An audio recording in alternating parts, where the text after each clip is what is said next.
guys, Satyat here in Singapore, and it is the Night Owl Podcast. Thank you so much for joining once again. And as always, you get to listen to me talk about various things that happen, things that I come across, conversations I've had, movies I've encountered, just lots and lots to talk about because, let's face it, life is happening all around us 24 hours a day, 7 days a week, and there's no escaping it. So today I'm actually talking to you about a very famous man, James Lipton.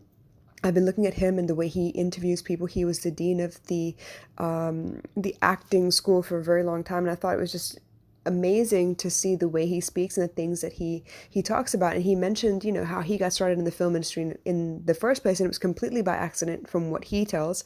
And of course, I don't really quite believe in accidents, but I see what he's saying. He didn't go searching for it. It kind of just found him. And that's actually the concept I want to talk to you about, because he mentioned that dreams don't come from in front of you, they kind of sneak up from behind you. I think that's generally the case, but we don't ever think about it in those terms or in that type of perspective, because honestly speaking, I've been a student of life for a very, very long time. I have been watching people and trying to stay out of trouble and just kind of listen in from the sidelines, not really participating in life for a majority of my life, mostly because I didn't know what was appropriate and what wasn't. I saw what other people were doing, but somehow I couldn't recreate what they were doing or how they were doing it, because I'd get in trouble or I'd get made fun of or something would happen where I was rejected or judged, criticized, something to that effect. And I always felt like an outsider, someone who was just a little more ridiculous than the rest and just hard to fathom, hard to get along with, just one of those weird kids. And although I'd like to think that I wasn't really all that weird, the behavior of the people around me definitely showed me that I wasn't maybe the same as everybody else. I was a little bit different. So at that time, of course, that felt like a very, very bad thing. But now looking back, it was like, you know what? I'm so grateful that I didn't get herded in with the rest of the sheep and I was able to kind of watch from the sidelines anyway, because the insight I got and still use to this day is just tremendous, like really tremendous. I can't even begin to explain it. But going back to what James Lipton was saying, he says dreams don't kind of come at you from the front. They don't attack you where you can see them. They kind of just creep up behind you, and suddenly here you are doing this thing that you didn't think was possible, especially not for you. You didn't know that it was something that you could actually see all the nuts and bolts of, because suddenly it kind of like breaks down in front of you where you can see all the parts, the processes, the necessary movements, the skills that would be required to kind of get the work done. For me, a lot of times it kind of, I think the easiest way for me to describe it would be to use recipes. Now, if I go to a restaurant and I taste something that I truly enjoy, I start to think about, okay, well, what else do I see on this plate? What can I use that I notice from this plate that would be clues to what was actually used in the curry or the dish or whatever the case may be. I think recently there was something about was it Chipotle? I can't remember. Some kind of Mexican restaurant where somebody got a dish on their, served to them, and they pointed out the fact that, oh my God, I can't believe it. There's an actual leaf in my plate. Like that's terrible. And I'm never eating here again because there was a leaf in my plate. Come to find out it was a bay leaf and it's actually used for flavor. But I thought it was really interesting because some people take it for granted. Some people see the pieces, they see the parts of the whole, and they understand, oh my gosh, you know what? This is possible. So this is something I could maybe recreate or do, or kind of learn how to do and then make it my own. And that's how it was for food for a lot of what I've been doing in my life. And it wasn't always easy, but that's become the viewpoint I take with a lot of things, actually. When I look at jewelry, I see the bits and pieces that it takes to make the piece of jewelry, mostly because I decided I was going to try and make jewelry and make money that way. And then when I had to get into learning what to do and how to do it, it was about buying the bits and pieces and buying the tools that work. So then when I take a look at any piece of jewelry now, I can see, okay, well, this is a head pin, and this is, a pendant, a drop pendant, or, the kinds of backings for earrings, stuff like that. So I see the pieces now because I had at some point an opportunity to kind of buy what I needed to be able to create it in the first place. So of course, what I started with was very, very rudimentary. But now looking at designs, I'm looking at it like, you know what, I could probably fashion something similar to what I'm seeing on this jewelry site, and it would cost like 10 times less. And that was the fascinating part to me. The piece that I didn't have to pay as much to get a quality piece of jewelry, I could make it myself. And on top of that, I could make it the way I wanted to make it instead of buying what was available. So that was like very, very appealing to me. And the same thing with food. Like I was suddenly able to make restaurant quality food for a fraction of the cost because I didn't have to go out and buy it the way that was, the way that oh my goodness, how do I even say this? I didn't have to do it the way that other people did it. I could do it my way. I could put my own spin on things. So that was really important to me. Meanwhile, going back to James Lipton, he was talking about the fact that dreams kind of sneak up on you, right? So it's almost like a bunch of random events that happen that bring you to this place where you suddenly realize, hey, you know what? I was built for this. So that's what he was talking about. He mentioned the fact that he started off with this one moment. He traced it back, right? I mean, hindsight is 2020. He traced it all the way back and he realized everything moved in the direction of him becoming a film director and a teacher because one day his dad decided to take him to see The Greatest Show on Earth, and where he was expecting a big circus tent and actual circus performance, animals, acrobats, strongmen, all that stuff, he ended up for the very first time, and he described it as what looked like a synagogue with a big red curtain at the bottom of the room or at the back of the room.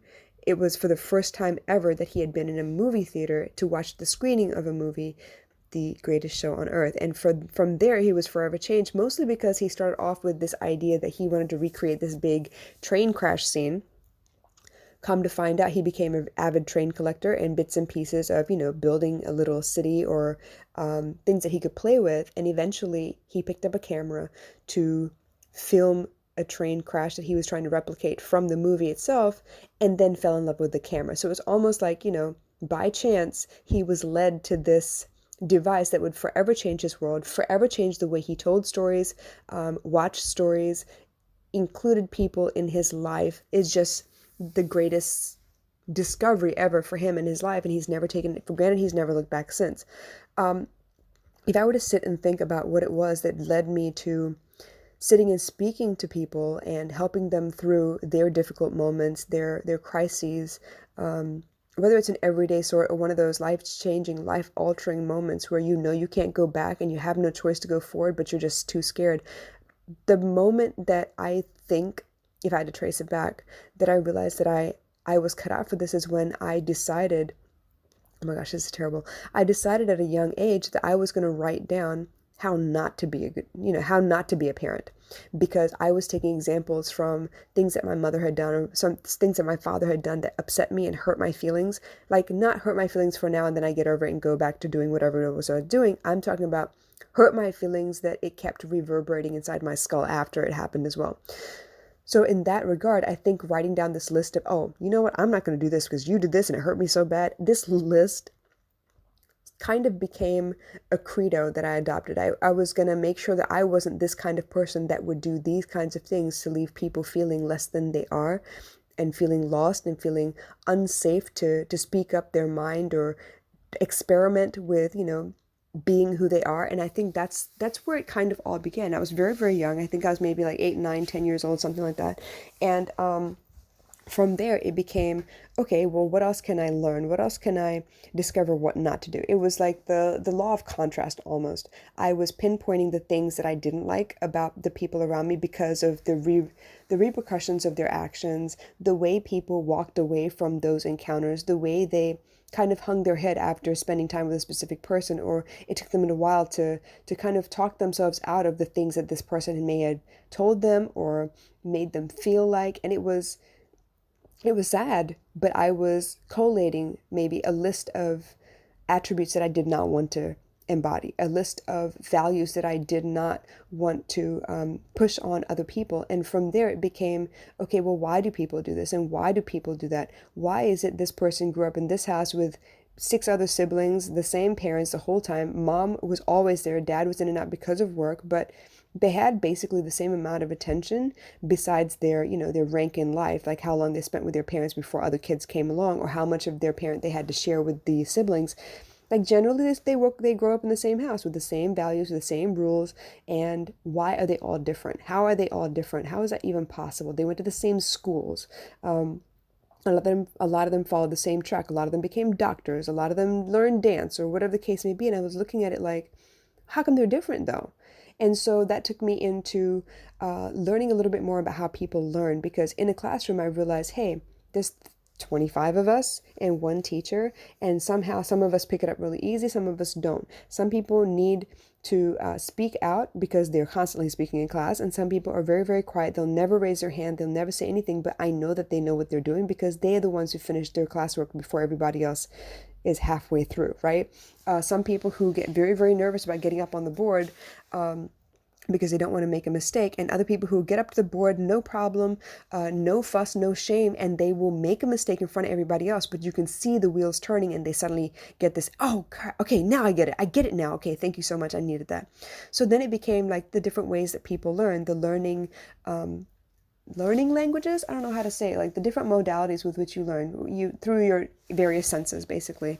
And as I started to look at why people are different and what their personalities are made of, what makes it easier for them to make good decisions versus making bad decisions. What are they trying to achieve? Who are they trying to please? Like all those questions kind of kept swirling around in my head, I guess. And as I went through different schools, I tested out some theories. I tested out if I could be popular like the kids at my last school, because here I am at New Kid. I get to reinvent myself. No one knows who I am. So they can't judge me or they can't correct me and tell me, hey, that's not who you are. Why are you pretending to be something else? So I had that leeway. And because my parents were only worried about whether I had good grades or not, they weren't really worried about whether I had friends. So it didn't matter if I upset people or if I was bullied. That was something I had to kind of fend for myself on. And as I keep going forward, there were so many interactions with so many people, so many walks of life, religions, languages, different cultures, different countries, and all of this before I turned 14. And that was a lot to witness and understand and make sense of. But it wasn't, I think, until high school and college that I really started putting things together. But even then, this was not my chosen profession. I wanted to be a guidance counselor. I wanted to help kids figure out what they wanted to do with the rest of their lives. I thought it would be pretty easy. I mean, I could help them sort through a lot of the difficulties they would experience through high school, because there was a lot of social conditioning in school, and then there was a lot of I don't want to say retrofitting, but reconciling what home looks like versus what school looks like, and then trying to understand why this family is different from my family, but they're both Caucasian, they both live in the same area, economic status is the same. The only difference is the in the house culture was a little bit different. So all of that kind of came to play, and I decided, while I did at some point want to be a psychiatrist to help people understand that, there's nothing wrong with them, they just have to figure out how to manage and maneuver around the people that, are in their lives. I decided I didn't want to do that because I knew that I would take on a lot of those emotions. I would bring it back home with me, and that would color my home life, and I didn't want to take that chance because I feel everything so very deeply, and it does bother me a little bit. So I went from wanting to be a psychiatrist, mostly because, the money would be really good, to wanting to be a guidance counselor. And even then it was like, I need this undergrad degree, then I need a master's degree, and then I need teaching experience. I need a teaching license. Well, I got all the way to the master's and realized, you know what, as much as I do love to teach, I don't want to be stuck in a classroom for the next 10 years. It's either trying to earn tenure to be able to get to this place where I get to be a guidance counselor. So I kind of left it be. And mostly because it was necessity at the time. I had to get a job. So here I was with this bunch of debt, 2 degrees under my belt, and I still didn't have like a job that I could start putting away money and paying off this debt. It was going to take me at least 20 years, right? So I decided, well, what can I go get a job as? And then reality kind of hit me, and I realized, hey, I have the undergrad, I have the master's degree, but I don't have the life experience. I don't have anything outside of retail during the summers of, high school where I worked, and that wasn't going to be enough to get me a corporate job because I didn't have the experience. And if I wanted to get a job in my field, I needed experience in my field, which at the time I didn't have room for internships that would help me place in a company that I could actually do work related to my degree. So of course, things kept moving on. So this is what I'm saying, like little by little over the course of 20 years, my dream crept up on me. And I didn't realize until about 2015, 2016 that there's got to be more to life, man. And here I was job hopping, and I felt really bad about the fact that I'm a workaholic. I'm happy to do the work, but when I need to have a clear line between work and home, they were not allowing it. It was always a blurred line. It was always bleeding into everything that I was doing at home, and I felt like I was being pulled further and further away from my daughter, and that wasn't okay. So that's when I decided to create a solution for myself, and there was an offer online to learn how to be a regional vice president for Crown for Success. And I was thinking, regional vice president, that title sounds pretty damn good. I wonder how much they would pay me, because I don't mind working, I don't mind learning. Help me get paid, and I will do whatever I need to do to get there, right? So that was the gateway drug, I think. I started learning online. I started realizing there was so much more I could do outside of, in a corporate environment, in an office building, like physically being present to learn something, because I could then learn at my pace and not wait for someone to be ready to teach me. It was, pick it up whenever the internet was on and just keep going. And from there, I don't know. I have not turned back since. Eventually, I moved into a position where I could quit my 9 to 5, even though I hadn't replaced my 9 to 5 income yet. But I decided, you know what, let me just get it together anyway and try, because I can always go back and get a job. That was the idea that I had. I could always go back and get a job. But I also realized that the likelihood of me going back was probably slim to none, mostly because I knew the kind of money I could be making if I just applied myself. And the rest has been a matter of working through my own self-fears, my own imposter syndrome, trying to make sure that I don't copy exactly word for word what someone else is saying, but I'm able to actually teach what I see because I've learned from so many people, and I've put together an idea or belief system that helps me, and I'm hoping it will also help you and set you free a little bit too. So honestly, when James Lipton said dreams don't come at you from the front, they really kind of just sneak up on you, and it was totally by chance that he discovered the film industry, I understand. I'm not going to say it's totally by accident, because I think fate kind of has a plan, but from his perspective at the time, he had no idea which way he was being pushed. He had no idea why he, ended up at this one movie and why it affected him so, until years later when he's looking back and he was like, you know what, that's where the love started. That's where that love affair with the film, with the camera, with the storytelling started. And for me, the love affair with human nature, logic, reasoning, philosophy, belief systems, feelings and emotions. Oh my gosh, that love affair started when I was little. I think it started with the very first time I moved from Singapore to UK and kind of had my entire universe, the paradigm completely shift on me, and I had to relearn everything. And as many times as I've been through that Phoenix moment where I have to relearn everything or shed everything that I was and become this new version of me, it's been easier and easier. It's gotten easier and easier. And also, it's become another version that I get to explore with a new sense of confidence, with a new sense of self. So, honestly, I don't know what your story is. I would love to find out if you have time to kind of drop me a line and let me know what's going on with you. But how did you fall in love with life? How did you discover your curiosity, your passion, your purpose in life? How did you discover that, you know what? Something that you had for a very long time wasn't quite the right fit, and you finally figured what really did fit you, where you belong? Or how did you make yourself a niche to kind of to stand tall in, where you could feel like you were everything that you were ever meant to be and you felt good about yourself? So that's something I would love to know. If you have the time, drop them in the comments below. But in the meantime, you guys, your journey is far from over. And if you haven't discovered your passion yet, don't worry about it, but start to notice the things that turn your head. Start to notice the things that raise your curiosity. What can you go research for like hours at a time and forget that you're actually on the computer? What can you watch that you kind of absorb so much of? I mean, I used to watch crime TV. I was a Agatha Christie fan for a very long time. I used to read. So I was an avid reader because it was my escape from whatever was going on in life around me. So all these things kind of combined into this person that I am now, and I love every aspect of it. Back then, there were things that I didn't want to tell people because I was already a nerd and I was already weird and geeky, and I didn't want any more things that people could throw at me and say, "Oh my gosh, you're so weird. Why do you do this?" Right? So pay attention to the things that turn your head. Pay attention to the fashion that you're attracted to.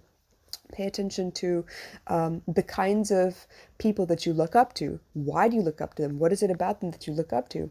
And start to notice all of these things have a common underlying pattern. You just have to discover it for yourself. And I hope you do. I hope you really embrace who you are and you get to live this fabulous life on your terms. I love you guys. I'll catch you soon. Bye.